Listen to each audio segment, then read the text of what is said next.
I have Shauna with me, Director of Human Resources here, as she's going to be standing in for Danielle. And so Danielle or Shauna will take roll call. Chair Kelly Cochran. I'm here. Co-chair Jeff Craig. Present. Commissioner Chris Rule. Here. Commissioner Erica Bartholomew. Here. Commissioner Dan Swanson. Commissioner Joe Pestinger. Here. Commissioner Tom Bush. Here. I don't know how she does that. We don't do Did Dan say something about who wasn't going to be here? But I didn't see that in the notes. I thought he said he wasn't going to be here. Non-absences, no, Danielle. Yeah, we Danielle was the only one that. You may have texted Danielle and may have forgot that she was absent. Yeah, that's true. That could be a thing. That's, Madam Chair, Commissioner Craig, I would move that we excuse Commissioner Swanson. Chris Rule second. All those in favor? Aye. Aye. Those opposed? So carried. Okay, let's, the public may attend this meeting virtually via the platform Zoom by clicking the link above or by telephone or in person at City Hall. Has everyone had a chance to review the agenda, and is there any additions or removals of a topic? Madam Chair, Commissioner Craig, hearing nothing, I move approval of the agenda as printed. Chris Rule second. All those in favor? Aye. Those opposed? So carried. Public comments. Comments may be sent to the Planning Commission Secretary Danielle Charchenko at clerk@cityofording.org by 1 p.m. on the day of the meeting and will be read into the record at the meeting. In case of a question, the chair will refer the matter to the appropriate administrative staff member.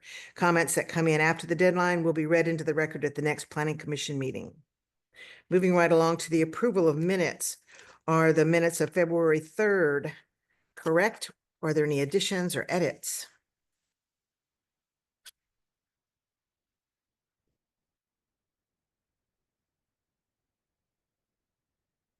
Hearing none, I move to approve the minutes.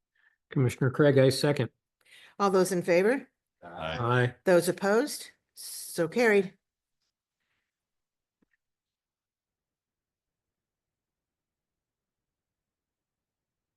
New business, critical areas ordinance update.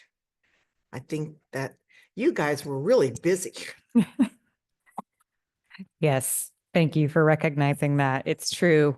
We have been very busy and we will continue to be pretty busy until, probably the end of the third or beginning of the fourth quarter or so, with a lot of changes to policy in our city. And so this first agenda item is one of three of those efforts. This is an update to the Critical Areas Ordinance. Just for a quick reminder, the Critical Areas Ordinance is actually a component of the Comprehensive Plan periodic update, and the state allowed cities to be able to push off doing just the critical areas component for 1 year after the adoption of the comprehensive plan without moving into some sort of out of compliance state.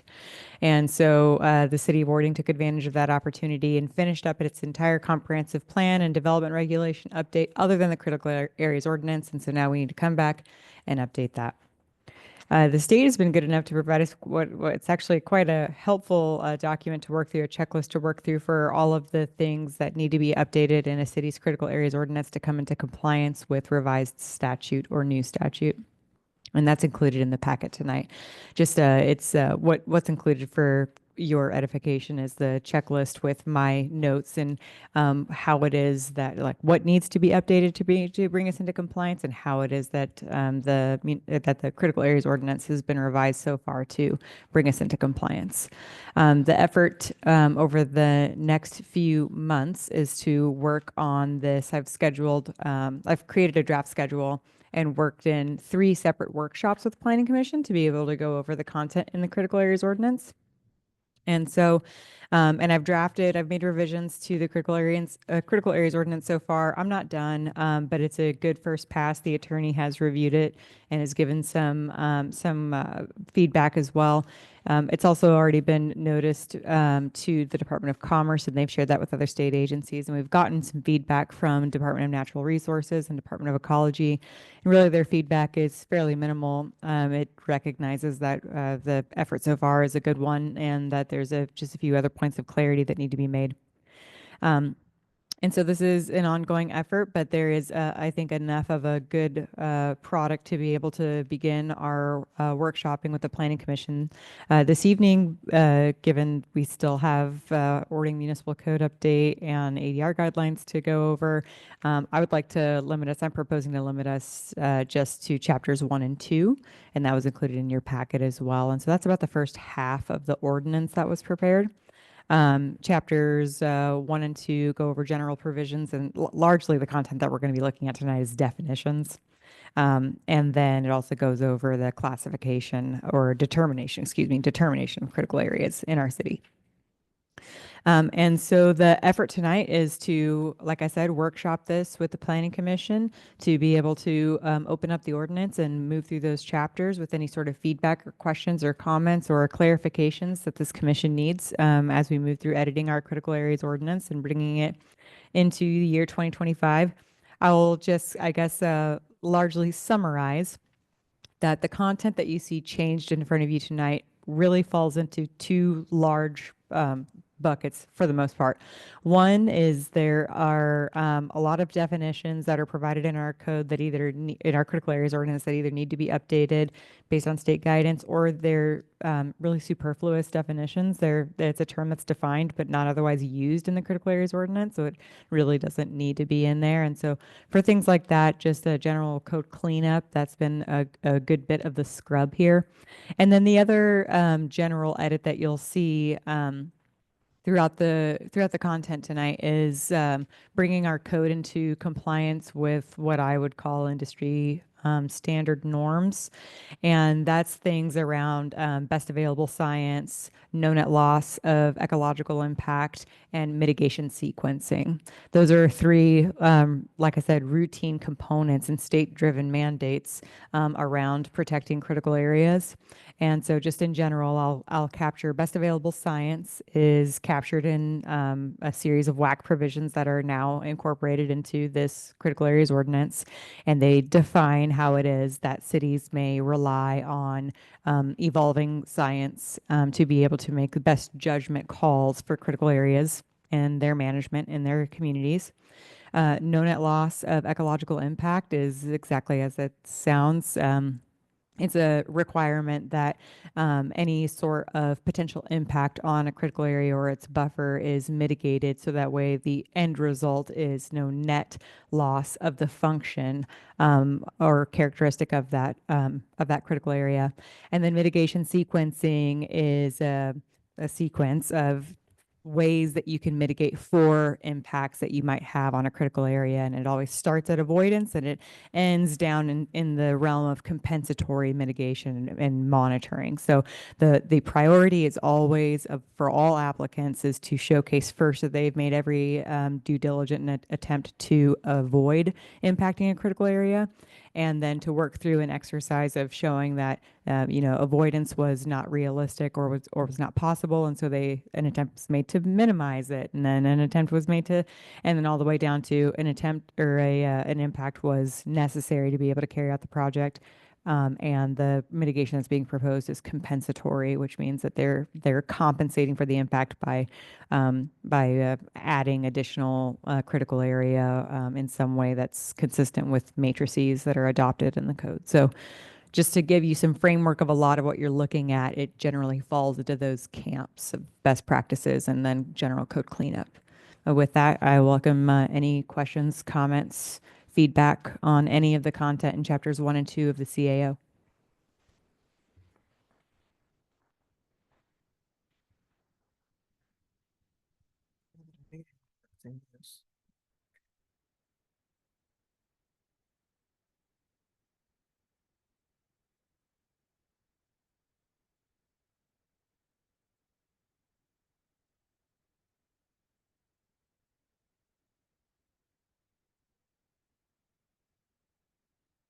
I didn't make any notes, so it must have been okay.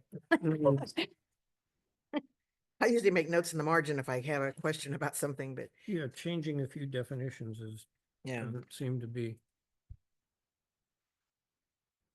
yeah. I noticed, yeah, that some of it got moved around.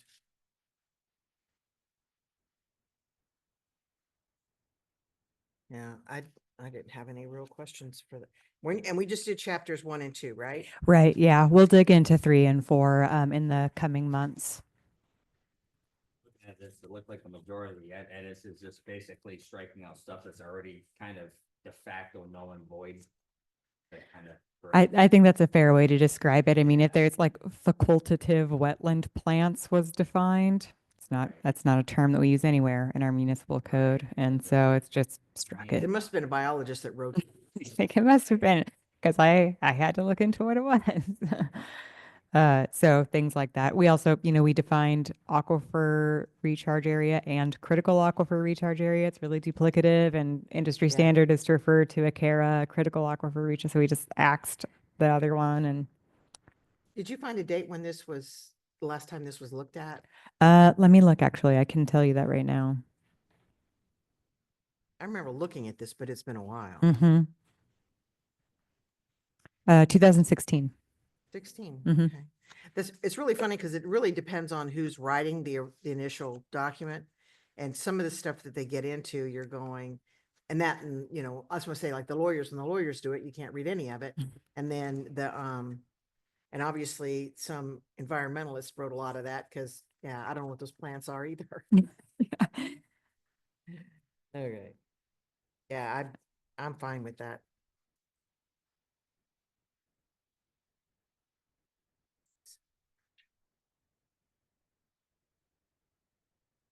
I'm second, fine with that. Yeah, Hint, you did a good job, Ken. And- That's awesome. Thank you, Chair. hint, Craig, hint.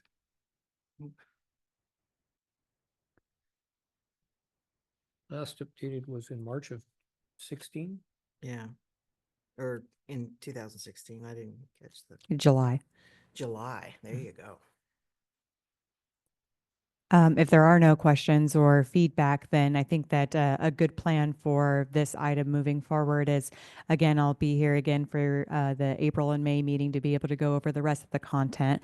And once I think I've done a fairly good job, and I have an opportunity to, continue working through this. We'll just kind of move through everything that may have changed that wasn't in the versions you've already seen to kind of just keep the effort succinct but deliberate. And being able to, the real effort on staff's behalf is to move through this item and the next item with as much success as possible before September.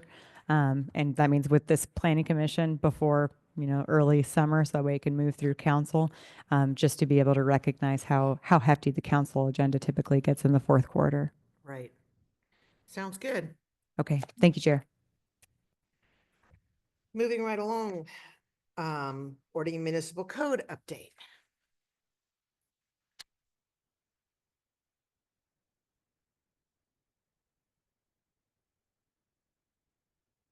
That's page 73.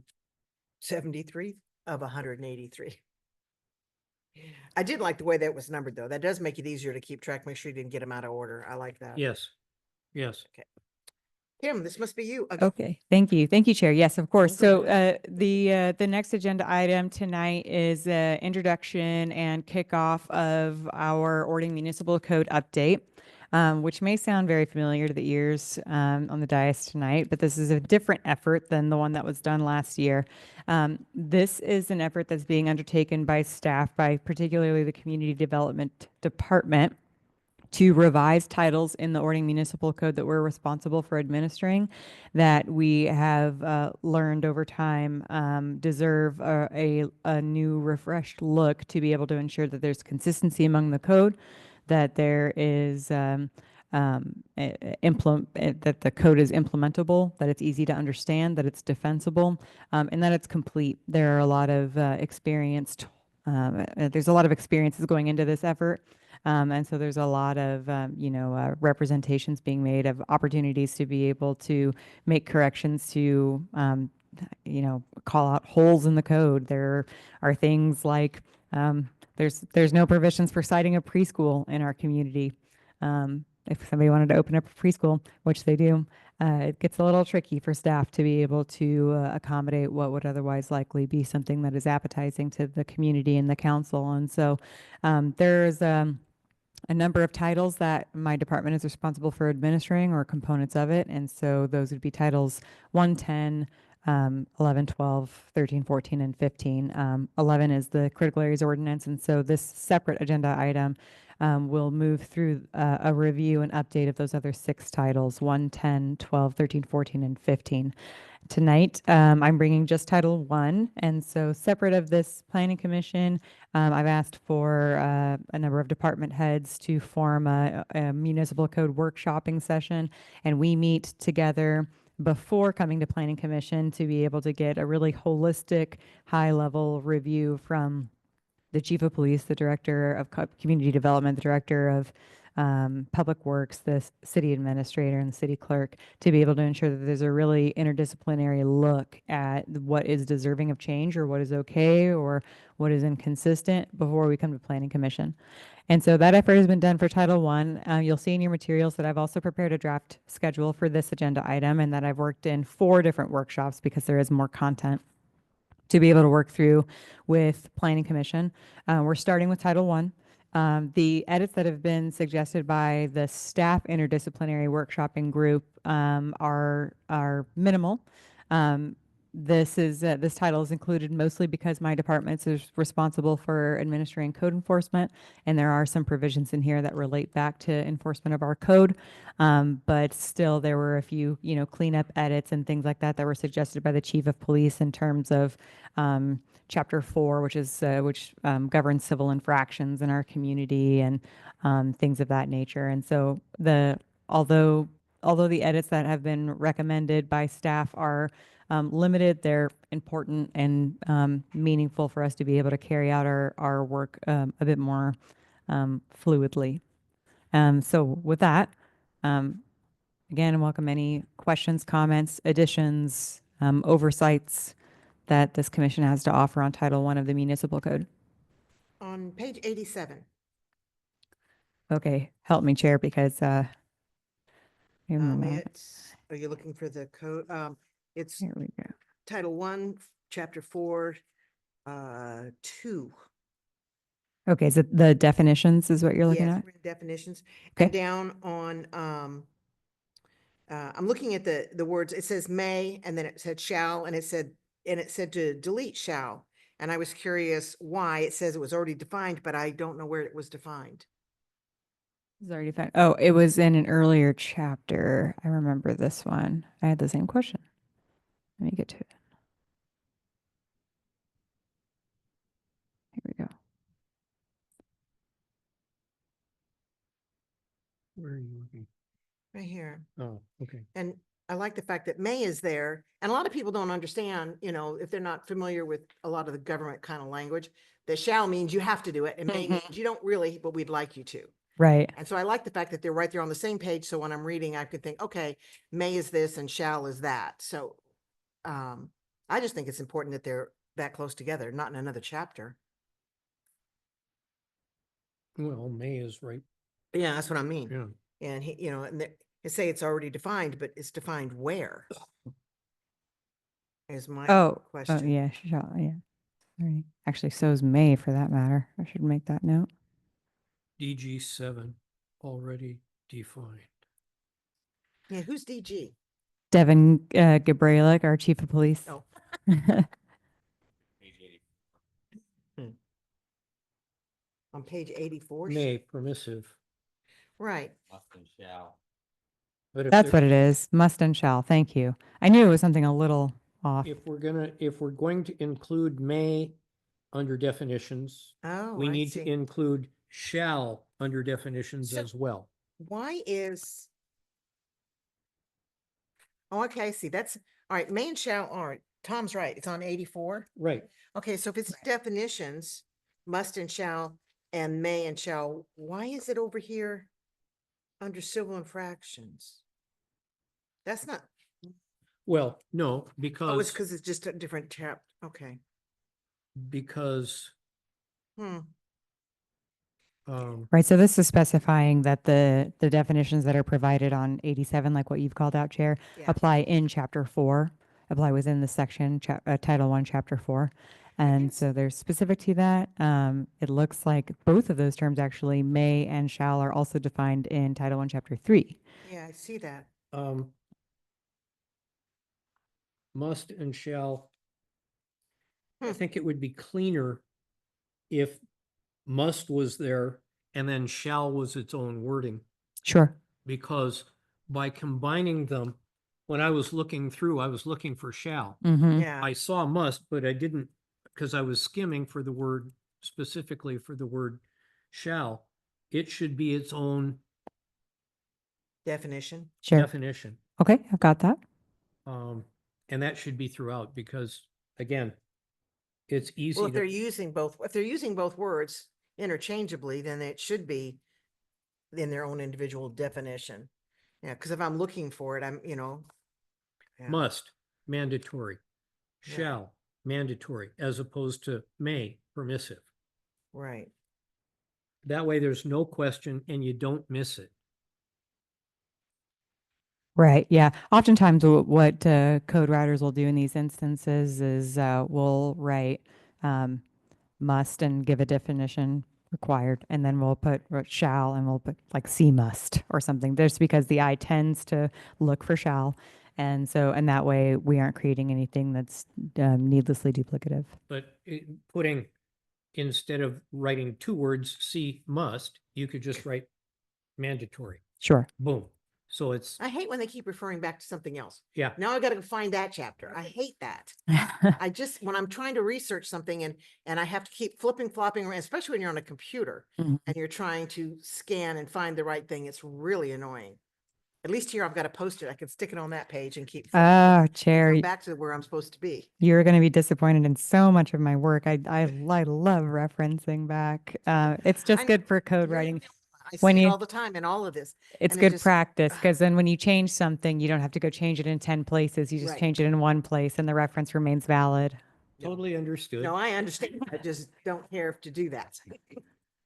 I think I just find it really difficult. If you've got, when I have the code book at home and when I'm looking at the hard copy, it's easy to, put a post-it on that page and then move back to where they said, Sure. read it and then move back. When you're on the computer, it's harder to, especially depending on the side of your screen. And I've got two big screens, but still it just gets lost in all that stuff. Sure. Okay, Yeah. well, I've taken down, I totally understand the may, the shall, the must. We Okay. need to clean that up and that's in my notes. So on Thank you. so on 87, Sure. are you gonna take the may and the shall out of there?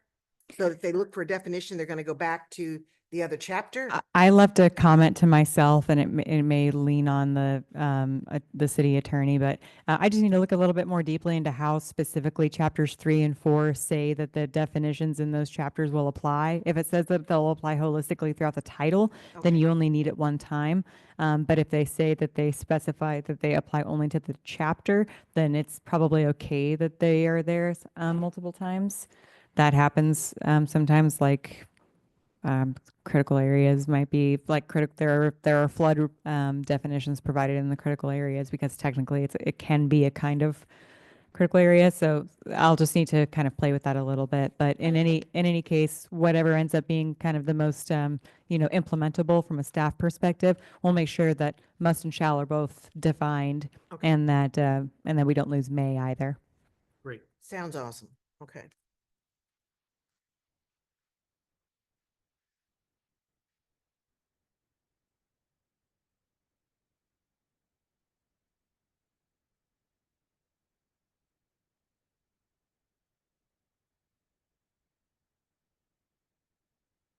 I thought it was interesting that all the fire department stuff was still in here.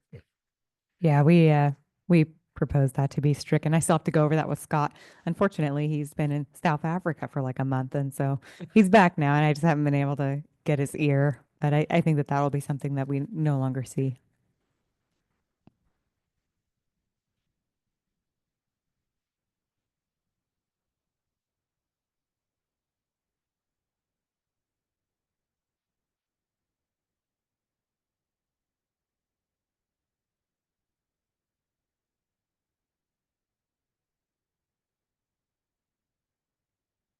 Any more notes?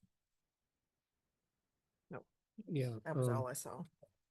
Anybody else see Yeah, something? fire department, and especially since if it merges into, if Graham, Ording and Central Pierce all merge into Central Pierce, it'll Mm. be that much more removed from us Right. than just OVFR. Yeah.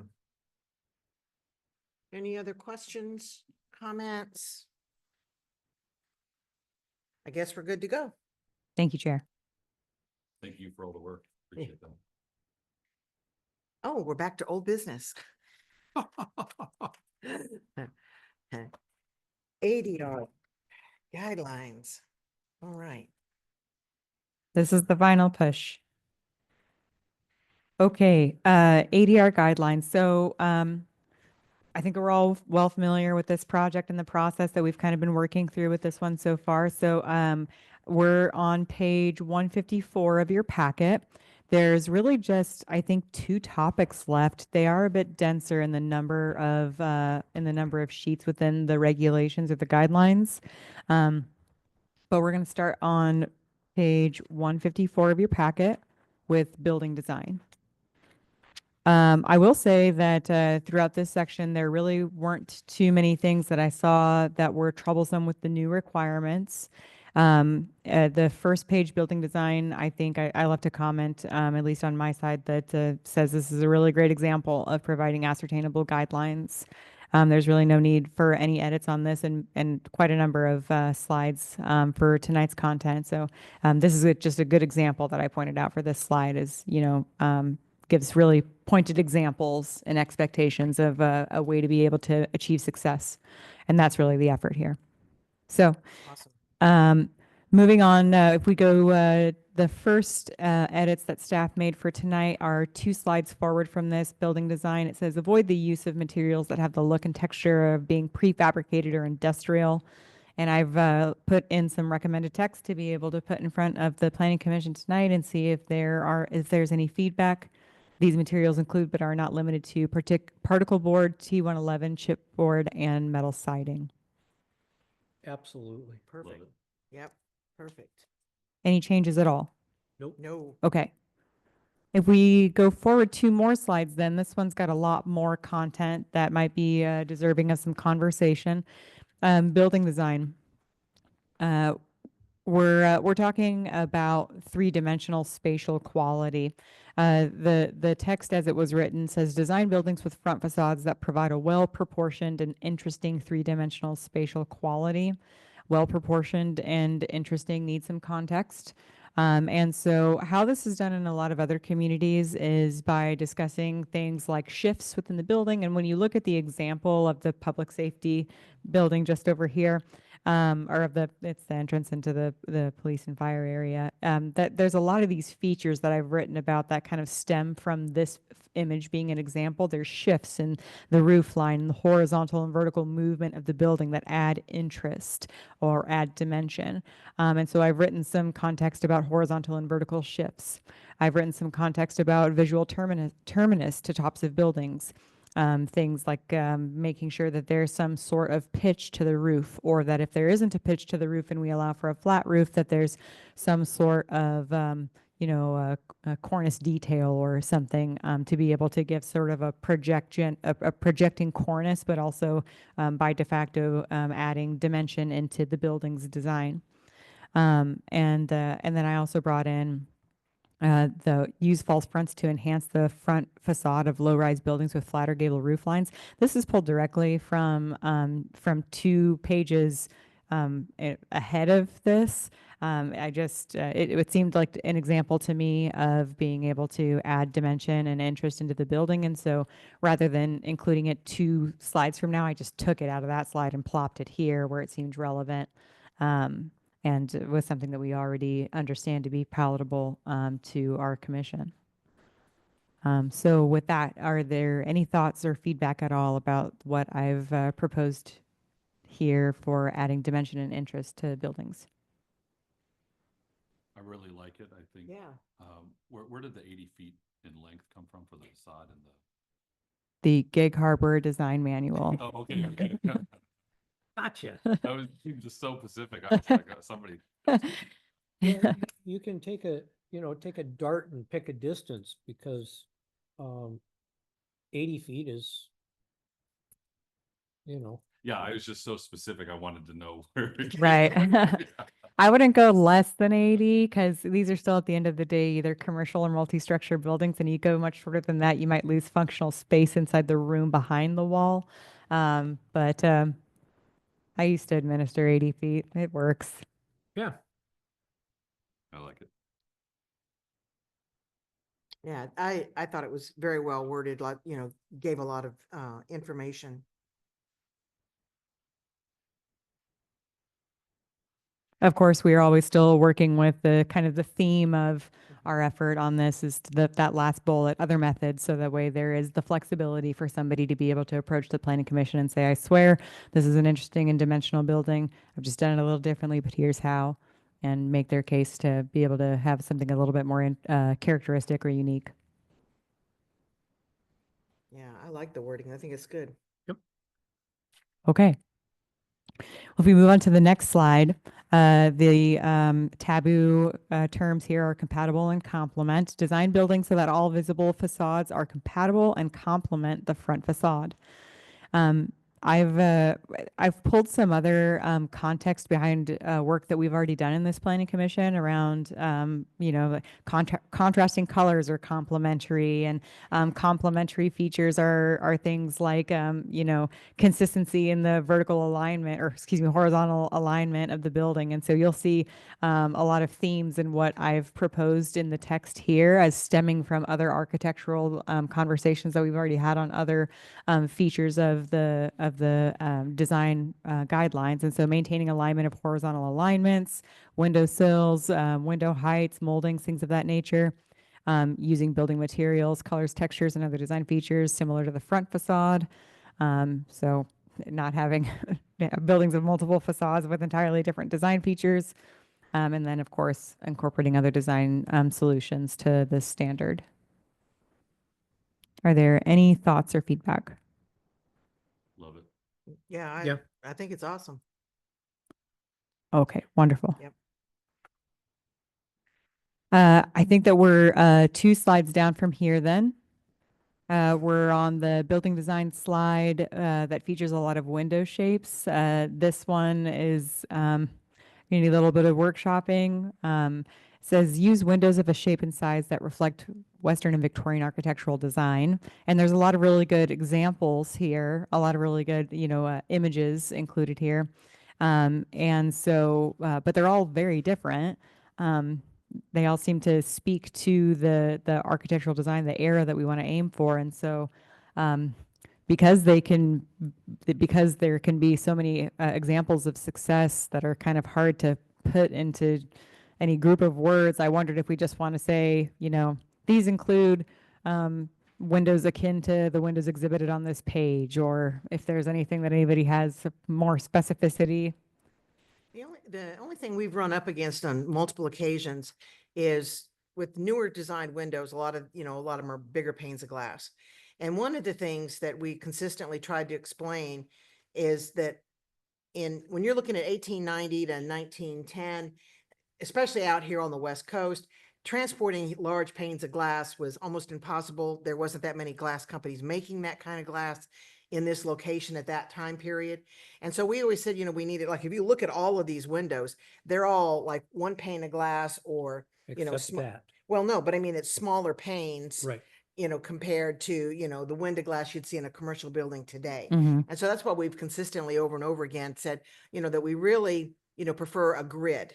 And that's like even here in the city, we had the grids designed for up in the top and, and then the windows, you would see these big planes, and sometimes, and mostly they went to the ground, but you'd see that like in big cities back east where they had, access to that kind of glass. But we were really trying to shy away from that because this is small town, Western 1890s, and you wouldn't have seen these big giant panes of glass here. Mm. So I don't know how we could word that, just to make that more clear. That's what we're going for is the smaller, it's kind of funny because I remember when they did the Key Bank, KeyBank came in and they brought their thing and they had these big panes of glass and they said, we can't do anything about that, you know, and which was funny because then I drove up to the other KeyBank branch up on South Hill and I took a picture of their new building. And I brought it down and I said, well, you managed to do it at the KeyBank up on South Hill, so I don't know why you can't do that here. And so they did. But it just, some way to clarify that, that's our reasoning behind it is, you know, just the fact that you wouldn't have seen that in 1890. Okay. That big pane of glass was something that just wasn't really available, especially in the Northwest. Okay. Having the different examples I of like the windows examples, is yeah. great. Yeah. But somehow we need to include, because if you have just a big square or rectangular window and you don't have the decorative stuff around it, grids help satisfy the requirement of making it look like Smaller panes of smaller glass. pane glass. Okay. And so somehow if you can work the wording in, because like the one, you've got the two middle ones, and you see the smaller panes of glass. The lower one that's more like a sketch, if you were to remove the molding around it and have it, I mean, leave it like that, but add another one that just showed a rectangular window or a square window with panes in it, so that it shows that, hey, look, you can break it up. You don't have to add the decorative molding if you don't need or want, but you got to break it up so that it isn't a large piece of glass. You can make the large piece of glass by putting the panes inside. Well, you can see even across the street at the manor, the glass over there is a lot like what you see in these pictures of these two buildings. Two big, large, you know, they're not large, but I mean, you know, they're, you know, double hung, one over the top of the other, but it's just one pane, you know, one light, one, you know, one pane of glass. And that's not, you know, that's not so bad, but the difference is in the commercial buildings when they're building, well, even like the brand new one they just built, they put, you know, grids in. Otherwise it would look like anything, any new piece of you know, construction you see out there. Sure. I don't know how you want to word that, but to me, it just somehow, so we're explaining why, you know, what we're doing here, what Sure. the look is, you know, because of the, you know, the difficulty of transporting that kind of glass in the 1890s wasn't really, you had to have a lot of money to get them to transport that. And just to clarify, the large glass being broken down into grids, does it need to be a functional break or can it be a cosmetic break? Okay. Cosmetic is, it's like a double pane window, and inside the double pane window is the plastic or Yeah. whatever fiber grid, so that it looks like it's divided Most into. of them that we've had done here, they've done that. It's Yeah. just Sure. been a cosmetic grid put on the glass. Sure. So that Okay. it looks like it's gridded, but it's really one pane of glass. Okay. Okay. I will work with that and I will make sure that it definitely gets back to this planning commission before we move forward. Of course, we have to still come back and have a public hearing and Right. and gather your official recommendation. And so once we're ready for that to happen, which will be probably a couple of months from now, then I'll certainly make sure that that's something that we discuss. Awesome. Is there any other feedback on windows? That's always been the bane of our existence for the windows. Okay, then if that's the case, let's move forward 2 slides. For this one, hopefully you received the comments that I left on this one. The only thing that I wrote, I recommend that we delete this slide. I think it could confuse readers. We already have slides advocating for a variety of features among adjoining structures and complementary and consistent design. What page are you on? Oh, sorry. This is two down from the one that we were just on. It says use a variety of detail, form, and citing to provide visual interest and avoid monotony. Oh, the one, it's got the teriyaki and wok one and Starbucks. Okay. And the Mhm. depot. Those, Yeah. your comment about deleting that is not on here. Okay, my apologies. I guess I didn't mean it then. And maybe when we transferred it from PowerPoint to PDF, Sure. it didn't make it in there. But essentially, I think that I think that we've done a really diligent job so far in the work in this, in the design guidelines to express that the expectation for creating interest is things like dimension, is things like complementary features, is contrasting features. And so I think that this serves to confuse a little bit. It calls for um, um, it just it's not it's it seems like it's something that attempts to already discuss something that's been discussed at nauseum, and therefore could cause a little bit of confusion with a reader wanting to understand how to be able to kind of meet the intention here. Unless you move, unless you move page 163 up and make it page 161, so when you're looking at used period materials such as wooden columns, shakes and shingles on porches, awnings and marquee, enhanced design with use of ornate banisters and trim, because you've got examples there of the roof supports and the varying roof lines and Yeah, I think we added this page originally just to kind of give you an overall look at what we've already got in town and what has been approved. You know, so you can say, oh, well, you know, okay, the Starbucks thing, which isn't even Starbucks anymore. right. But I mean, you know, it shows you the different height and, you know, of the building fronts so that they, you know, it's just kind of like an overall, oh, okay, I see what they mean. And oh, well, I like those cornices. I understand what they're talking about. I think that the confusion can be created because of the word variety, because we've otherwise talked about complementary features. And so, and then we talk about variety. I think that variety here then probably means variety throughout the entire city, because there's different materials used in the facade Sure. of the buildings that are featured. Maybe Um, reword that paragraph. It might also, Is, sorry to interrupt, please. is this the same thing as 158, what 158 is describing? Is that what you're saying? So under building design, where we talk about interesting horizontal vertical shifts, et cetera. Yep. So we really don't need the 4 pictures we have here when we're already stating that on 158, in my opinion. Perhaps we take some of the pictures from the slide that we're on and move them on to 158 as additional examples of success. Yeah, there you go. And Pictures are otherwise always delete good. the People slide. like pictures better. Okay, And then let's we do can- that. And then, and then get rid of the variety, because we're already describing variety on Yeah. 158.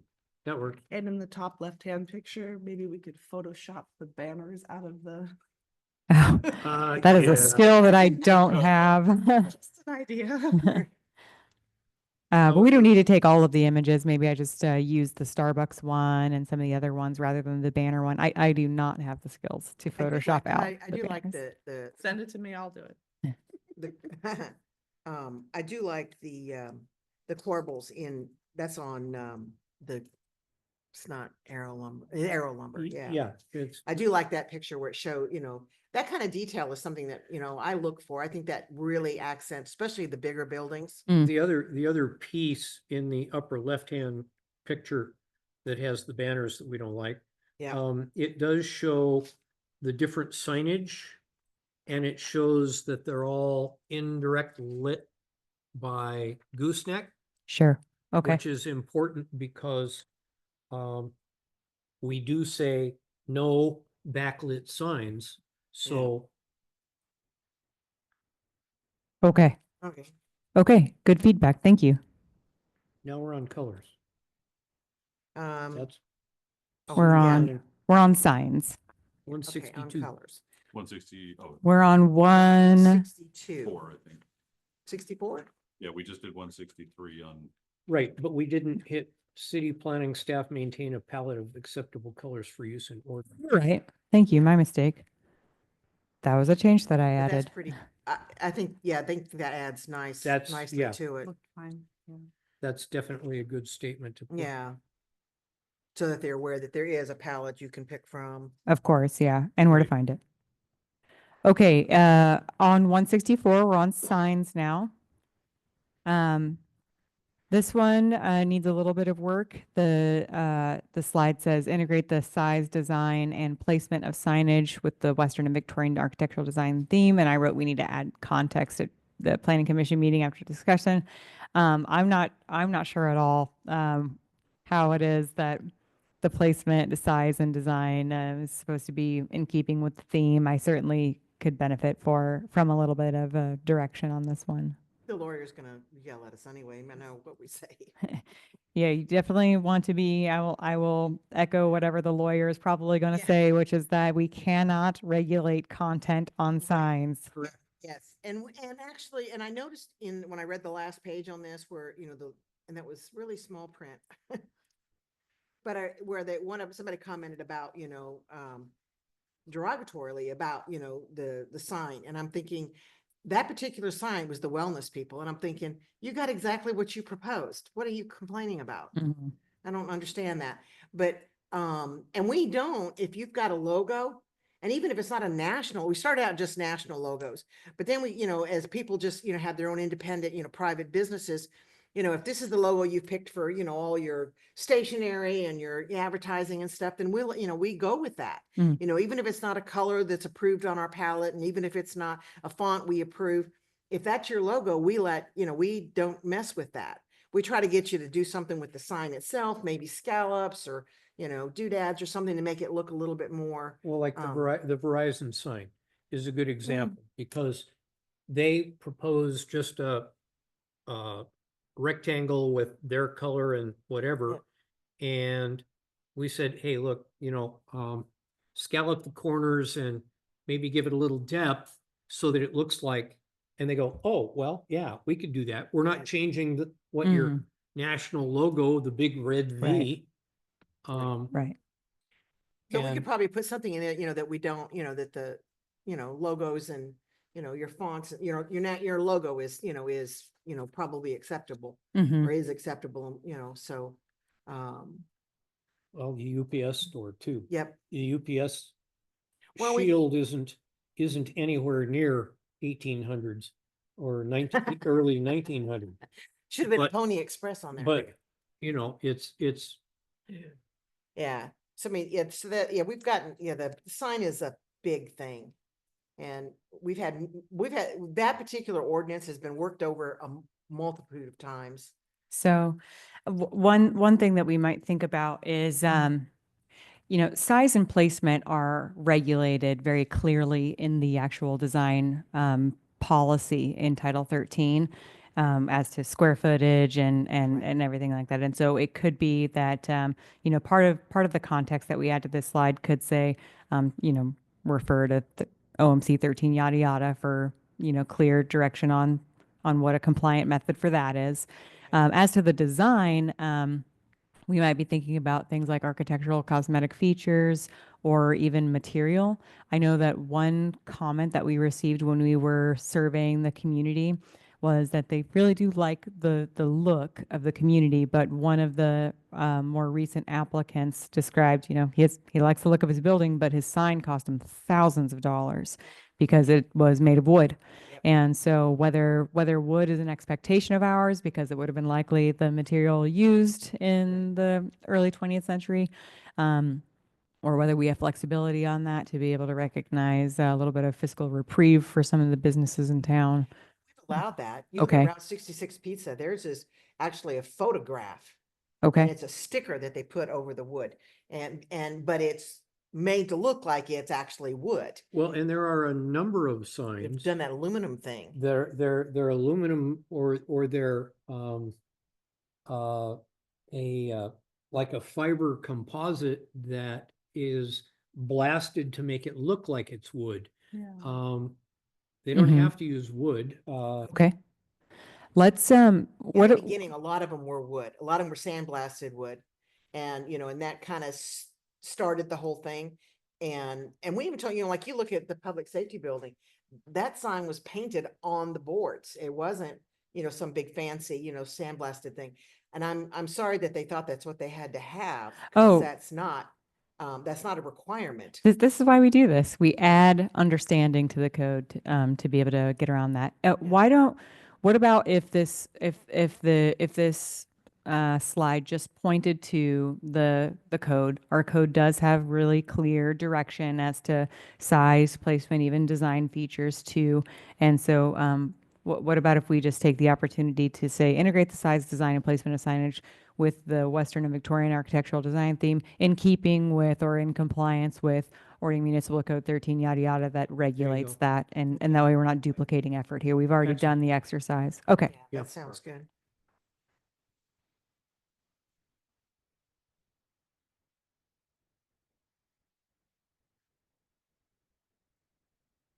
Okay. Fonts, okay. Okay. Fonts are great. Fonts are very clear. It says use these listed fonts or fonts that are similar in design. That provides a lot of flexibility, and it also provides really clear direction. So the next two slides, I think, are good examples of code that is already well written and doesn't need any of our adjustment. Looking at the next one, the sign reads, avoid visual clutter. And what was written says, avoid visual clutter by minimizing the number and size of signs while still providing a clear and concise message. I don't want us to say while still providing a clear and concise message. We cannot regulate content. I'm going to save us from, okay. We're going to get rid of that. And other than that, I just wrote pretty much exactly like what we just described, limiting the size of signage to prescriptive requirements set forth in OMC Chapter 13-7. We already go into a lot of depth here. That's, yep, Okay. That works. that works. Okay, then, other than that, the only other comment that I had for the design guidelines is to remove the last slide. The last slide discusses approvals. This goes back to what I was discussing earlier with the chair. We already described the approval process, criterion for approval, and what that process looks like in our municipal code. Oh, this very last The one. very last one, right? yeah. 171. 171. Right. You want to delete that? We should delete it. That's my recommendation. Again, it creates opportunities for inconsistency, and inconsistency creates opportunities for confusion among the public. We already govern the approval process in the municipal code. Can we And put a notice there, tell them, refer them to where they need to find the sure, approval? sure. Yeah, we can do that. Because I think this booklet, when this booklet was put together originally, it was just like a helpful visual for people who are doing, an ADR, because the form you had to fill out was pretty, difficult to understand. Sure. So, we put the little booklet together so you could see pictures and look at it and kind of give it a more of a, just a layman's idea of how to, what we were looking for.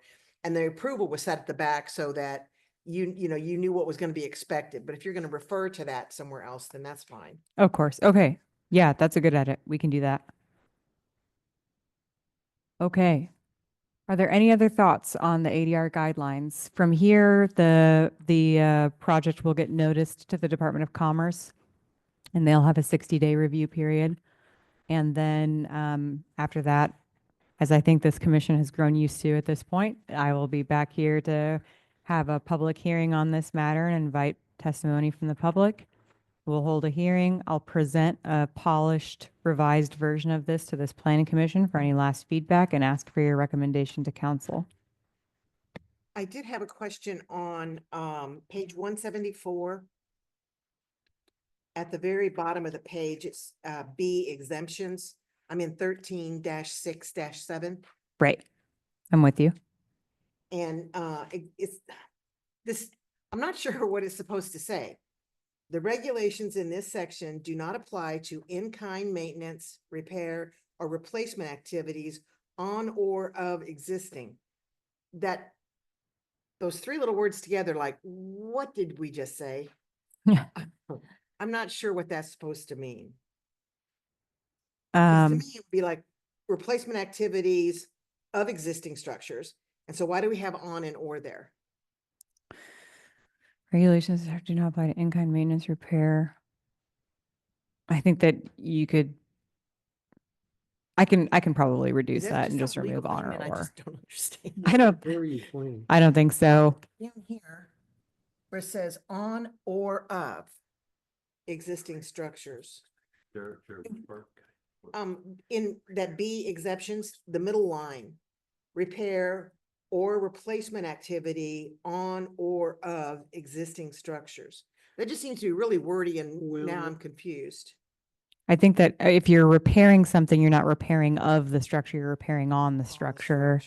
And so since it's the discussion of all of those things, maintenance, repair and replacement, you know, Okay. you replace of a structure, you repair on a I think structure. when I was reading it, because I know what we're saying is that if you're doing in-kind work, then it's exempt. So if you paint it the same color, you don't need a permit. Right. If you're just, the post is rotted and you're replacing it with the identical post, then you're okay. But when you started with all that other stuff, I'm going, oh my gosh, what on earth did we just say? If it's confusing, then we can certainly I don't know, just, it makes sense to me, the way. I was gonna say it makes sense. to me too. Shut No, it up. does. Yeah. It seriously, it does, Okay, because may- if may- you're doing in-kind Make a motion, maintenance, I'll second repair it. or replacement, Maybe we need commas or something, because I'm listening to that and I'm thinking, holy cow, what is all that? yeah, if you had you could probably, Maybe it's just punctuation. I don't know. replacement activities on, comma, or of, comma, existing structures, because Something. Okay, if you're replacing a window, that's on a structure.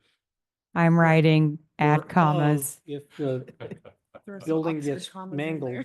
you're Yeah. replacing the building, so on or Yeah. of.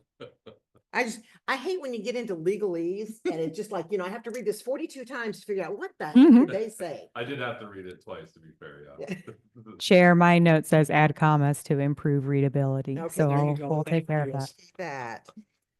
I just hate, because, and I think that's one of the comments you get from, a business person or someone who's trying to read this thing and think, what on earth are you people telling me here? I like it to be, and I know the lawyers always add all this stuff that makes it almost unreadable. And I know why they do that, but it just confuses. But They have to justify their existence. yeah, I just hate when we make it difficult for people to, to comply. I didn't Make it understand. difficult for ourselves. to Yeah, understand. so that's just my complaint. Did we have? I know in 13.6.7, and you've relettered it, let's see, under 6. We relettered it to C, turn of the century, Western or Victorian, a style of building architecture and exterior lighting used in the city and the area from statehood in 1889 through World War I. Okay, I remember I was trying to make sure that we had cleared that up, because at one point, somebody on this panel said it, that we've now changed to a whole new turn of the century. And we're not talking about 1999, we're talking about 1899. That's rough to listen to, but yeah, okay, I get the And- point. So I think we fixed it with that statement to make sure that we were talking about the right Okay. turn of the Turn of the century, the right turn. Okay, all right, I think I'm done. Okay, Sure. are there any I other really comments on this? Appreciated the comment sheet, though. Oh. It was nice to read, that so many people were happy with the process, and we do try to go as quickly as possible. I am concerned about, and I know we can't do anything about it, about the one meeting, because I don't want to turn people away because they didn't quite get the idea, or they present something and now they got to pay again to come back again if they get denied and they want to resubmit. Sure. And that doesn't seem to be very city friendly to me.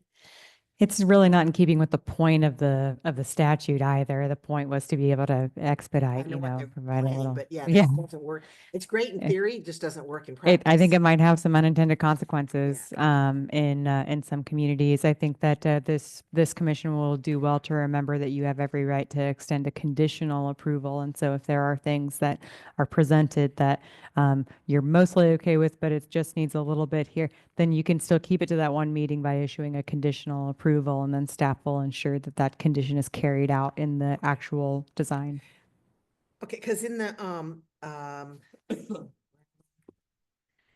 Hoarding. some days, not always. Oh, wow. I don't know. I'm on the next to the last page here. You, under G, you added a whole bunch of, new verbiage. And it's talking about I think this is where it is. Yeah, this is about the pre-meetings.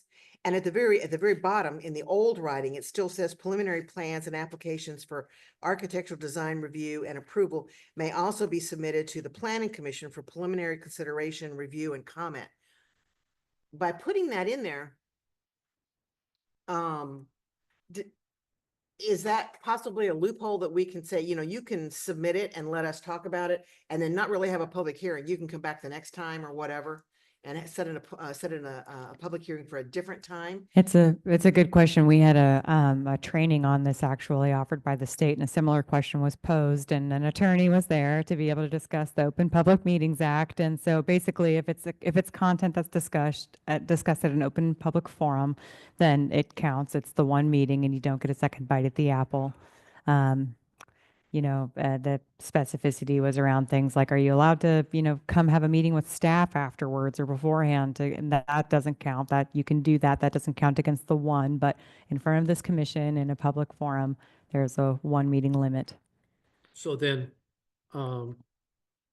that particular portion of G should be removed, because at the request of the applicant, preliminary plans and application for design review and approval may also be submitted to the planning for preliminary consideration, review, and comment. Or can we word it in such a manner that that even though we're not meeting, but we could get their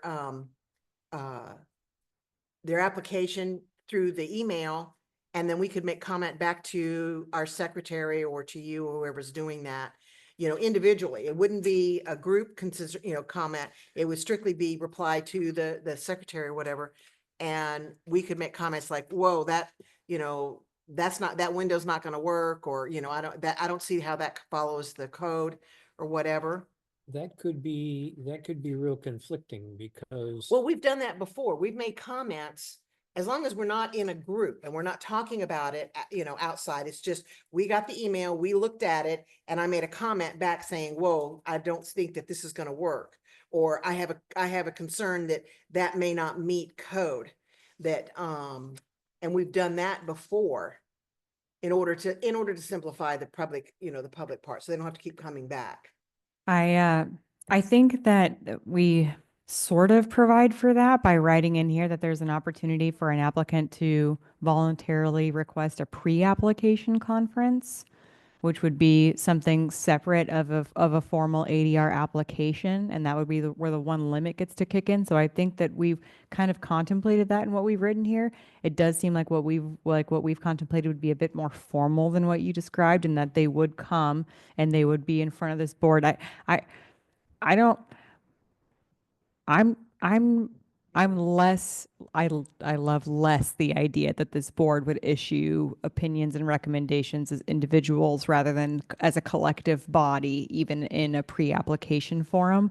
If we had like a design review pre-application meeting that somebody could voluntarily come before, if it could even be offered for free if we wanted to, and they just come in and say, okay, I know that I haven't officially submitted my application yet, but I want to get ahead of the ball and I want to get some preliminary Now, we've had feedback. them do that before. Come Right. in That and that say, seems like what do you think? This is kind of, and then bring plans in and say, this is kind of what I'm thinking about. What do am I in the right direction? Am I Right. going the right way? and that is contemplated in this section of the Yeah. code, and I think is totally permissible with the new regulations. My concern with the pre-application part, that would be left up to staff. And just because staff, and we've had staff say before that, they approve, and then we say no.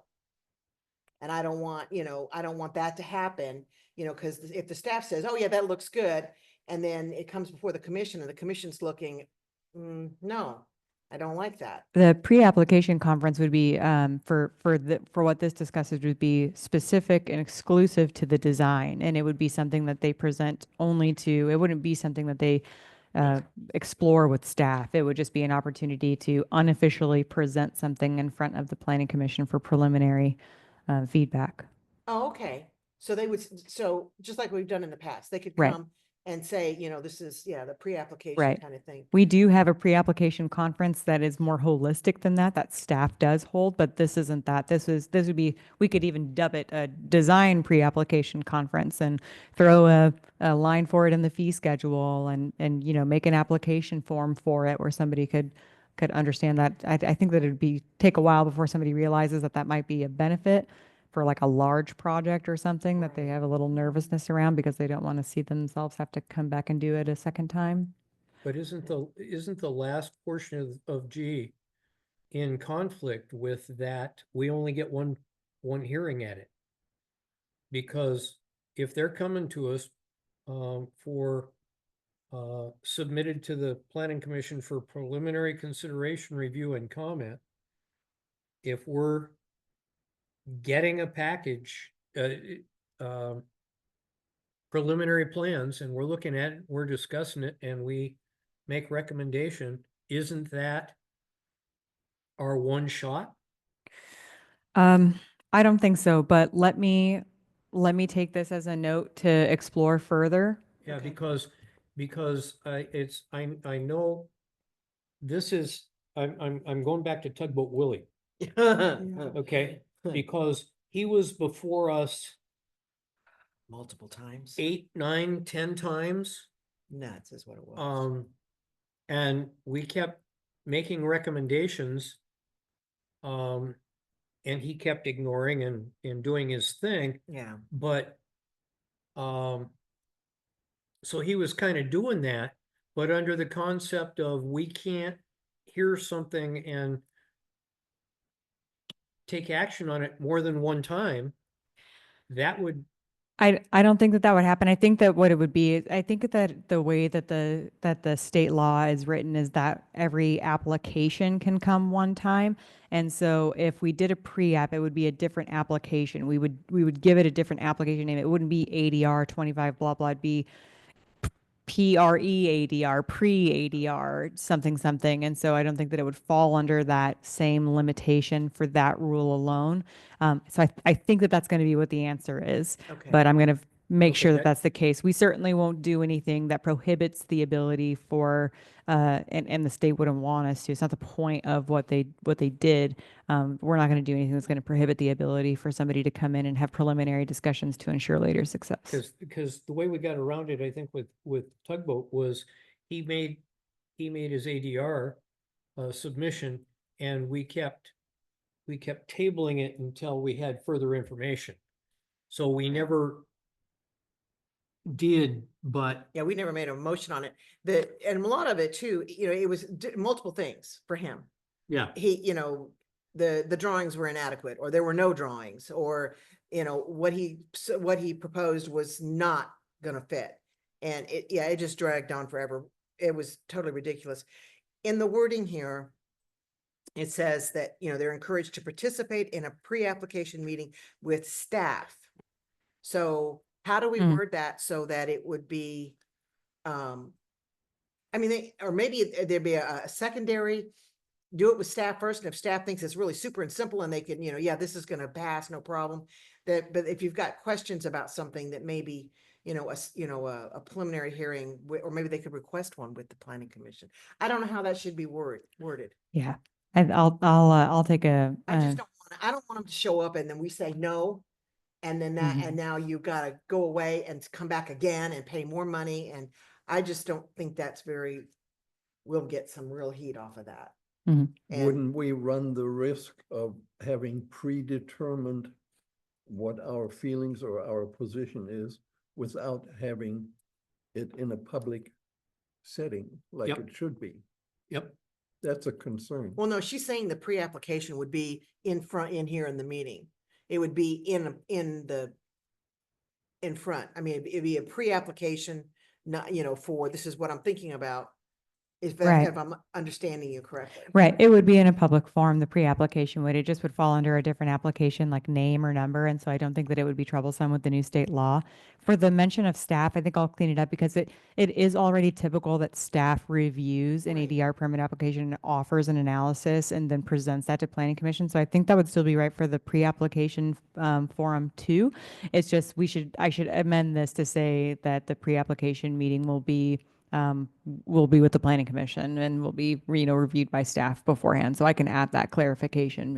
It would fall under basically the exact same way that an ADR goes now. It just wouldn't be, there was not a requirement for the pre-app, but if somebody wants to move through it, it would move through it in the same process as is required for the full Well, ADR. with just the staff doing it.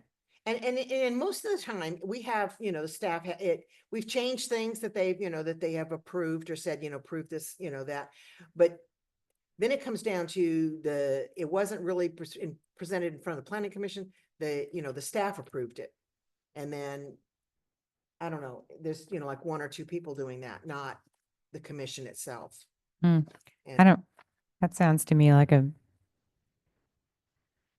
I don't want it to end up like that people think when they come here that, the staff is gonna do that. If we get an approval from the staff, then the planning commission is just gonna rubber stamp it.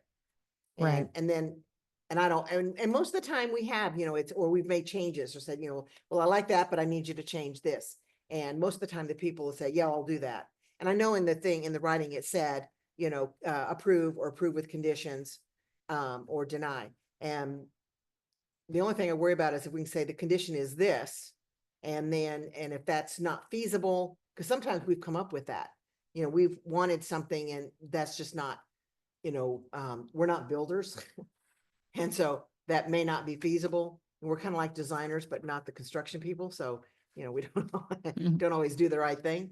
But I'm just concerned. I don't want the city to be in a bad light. And, and like these people that make comment on the back page, the ones that didn't like what we've done, and I thought we've done a really good job at trying to be as quick as possible and as accommodating as possible. And if they're coming back or getting denied or all these conditions that we can't do, we don't want to do that. I don't want it to, look bad for this, for us, for the city. But the cities, they're hard to work with. They take forever. Nothing gets done, that kind of stuff, which you hear. I know that if you're in Pierce County, people don't want to work with Pierce County because everything takes months to get done. And they're, and if you get a bad inspector, they can be, really troublesome. And I don't want that, for the city. Mhm. Because so far, most of those people seem to really like what, they think Yeah. it's easy to work with. Oh, the city's public really feedback was friendly. great. Right. Yeah, Yeah. so I was really pleased with the comments. I thought, that looks good on us. Yeah. And we've tried really hard to make it, an amiable place to come. And we're going to work with you and try to get you what you need. And, and hopefully that all works together. Thanks, Kim. You've done a great job. This is a lot of work. Thank you. And I read it all too, so. I spent my weekend reading. Okay. Thank you, Chair. Moving, dumpster violations. Anybody got anything on that? Nope. We don't have anything for staff. Nope. And the sign code, where did I see a sign? Are they gonna, they said anything about the sign for, used to be the Buc-ee's, now it's an auto place? Mm. Yeah, the banner. Yeah, well, I know they've had a banner up, but do we know if they made an application for, I'll check in with Danielle about that when Okay. she's back tomorrow. oh, okay, yeah. Do we know anything about the new, they took the lease sign down in front of the new build by the food, thing? mhm. Do we know if there's anybody going in there? I haven't heard of anybody, no. I've had a lot of people asking me about that, about what's going in. I haven't heard anything. Nobody's applied for a sign, so I don't know. Nope. Okay. Good for the order. Planned absences. Anybody gonna not be here in April? Chair, I request to be excused as my oldest will be in driver's education. Oh, no, no. It's happening. Wow. Okay, I will mark you as being, Good luck to all of us. yes. Yeah, yeah. Indeed. We will see you Yeah, in gray hair sure. next time. Yeah. Lot more. Kim, do you have any report on the council? One notable one that the commission will be interested to learn about. The council did not accept the recommendation planning commission offered on the safe parking matter. It was it was expressed by the council that the hope was that safe parking, it was more expansively allowed to include facilities outside of just churches. And so the matter is now back in deliberation with the Community and Government Affairs Committee, and we'll see where it goes from there. Interesting. It's not where I thought that was gonna go. What was the deal on that fuel spill cleanup under our feet? I saw something about where they finally had to revoke the permit. Okay, I'm gonna walk that back. Nobody needs to be too concerned. There's a history of contamination at the under your feet right now at the new city hall. Before the new city hall was constructed, there was identified petroleum contaminants, contaminated material. Most of that material, about 430 tons of it, was taken off-site, excavated and removed off-site to an approved landfill. And a vapor mitigation system, a VMS, was installed. The VMS was never tested after it was installed. And so as a matter of trying to be able to remove City Hall from being a listed site with the Department of Ecology and the Tacoma Pierce County Health Department, because being a listed site means that we have to maintain a permit that costs a few $1,000s every year. And so to be able to stop doing that, since we did so much remediation work, we applied to the health department to be delisted as a contaminated site. And they told us that that wouldn't be possible because we haven't tested the VMS to be able to ensure that petroleum vapors aren't potentially impacting City Hall. And so we had made a request to hire PBS, who had originally done the remediation effort, to come back in and round out that last bit of effort, test the VMS, ensure that it's successful, and then request that we be delisted so that way we can stop paying that annual fee and put any woes to bed about the safe air that we're breathing here in City Hall. So that's where that is. Or that's what that's about. That also was removed from the consent agenda last week for further deliberation and discussion around the particulars of the contract. And so that'll go back to study session this month. So has it been tested? No. No. Okay. But there's a big cap over a lot of the solids at least, so. Oh, yeah. Yeah, well, they used to have the feed store was here, Right. and they had tanks here. What's the same thing? They had a gas station there at the corner where our little Ording Depot, kiosk thing is there in North Park where the fountain is. There was a gas station right there on that corner, and there was a huge clean out to get rid of the tanks and the soil and stuff around there. And even the old City Hall, they've got a place there Yeah. where they used to have a gas. They were common. Yeah, They were they put common. gas tanks everywhere. Wow. My yard has one. A gas tank? Does it? Oh. Interesting. Oil tanks? Was it? Yeah, they're concreted in. Yeah. But Oh, no clue if they've been tested or not. It's not my property. wow. Yeah, what was a farming community? In a lot of places, they had gas tanks and stuff for their, farm equipment. And so, they just popped them all over the place. Oh, my goodness. That's awesome. Thanks, Kim. That was Sure. great. Thanks, Tom. I didn't read that. That's funny. Mm. Okay. Agenda setting. Kim's gonna be here for the ordinance, the CAO and the municipal and the ADR guidelines. We shouldn't be back next month with ADR guidelines. It'll be in deliberation with the state. Oh, so that won't be here for. I don't for think so. April? I don't think that that one will be back before this commission until maybe May or June. Okay. So we'll have the the new business A, B, and old Right. business Oh, B yeah. and C. Yeah, dumpster and stuff. Okay, sounds good. Firehouse looks great with all their banners down.